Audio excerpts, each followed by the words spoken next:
Baik, ini pertanyaannya bagus sekali. Harta yang mana Ustadz yang bisa diwariskan? Karena terkadang orang punya hutang, ada kewajiban-kewajiban, ada yang sudah dihadiahkan, bukan hadiah, hibahkan kepada orang. Nah, harta yang mana? Ada belum lagi nanti kita berbicara masalah harta gono gini suami istri, kan begitu.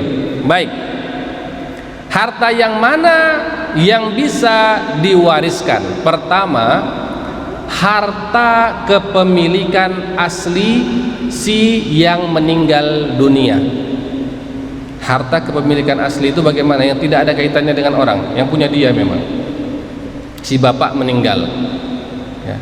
Lalu rumah itu siapa yang beli? Bapak.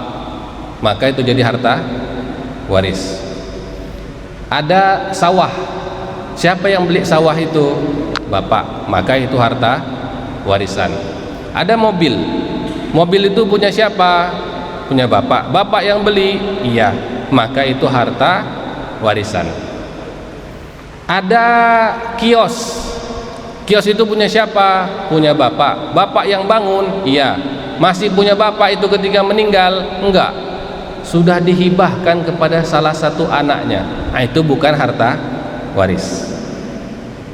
Maka harta warisan itu adalah satu harta yang telah ditunaikan kewajiban hutangnya. Hutang dulu Pak, jangan pikir warisan dulu. Meninggallah orang tua, harta warisan ayahku banyak. Bukan itu dulu dipikirkan.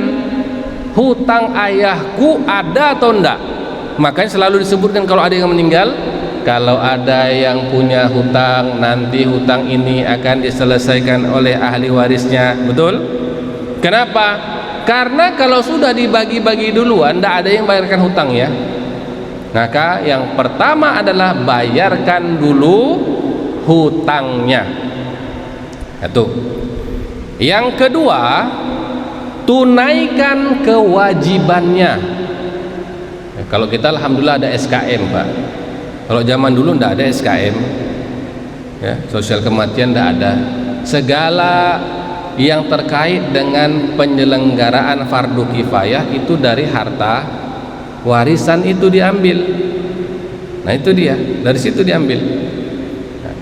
Yang ketiga, masalah wasiat.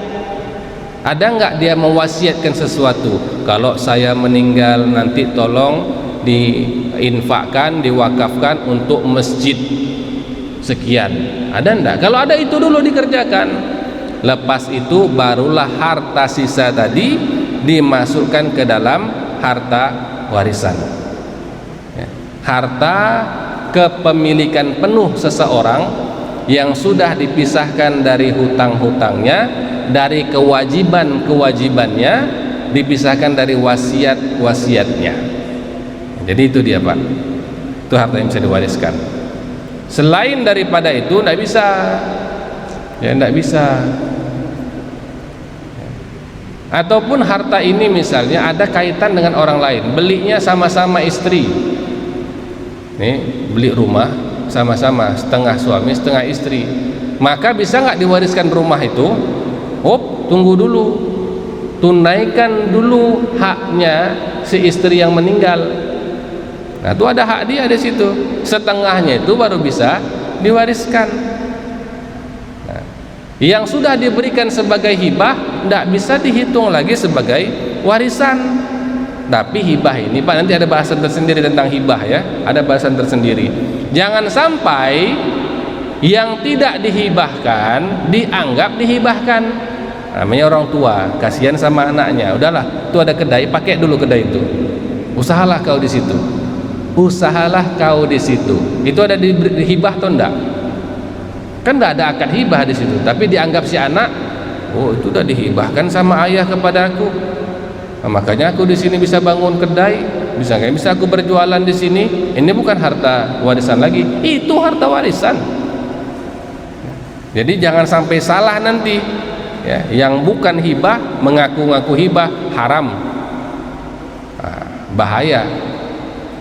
Sudah banyak kejadian Bapak Ibu sekalian. Kalau ada harta warisan yang bukan haknya diambil, dibuat usaha, usahanya bangkrut. Nggak percaya, lihat aja ya. Di sekeliling kita banyak kok kejadian seperti itu.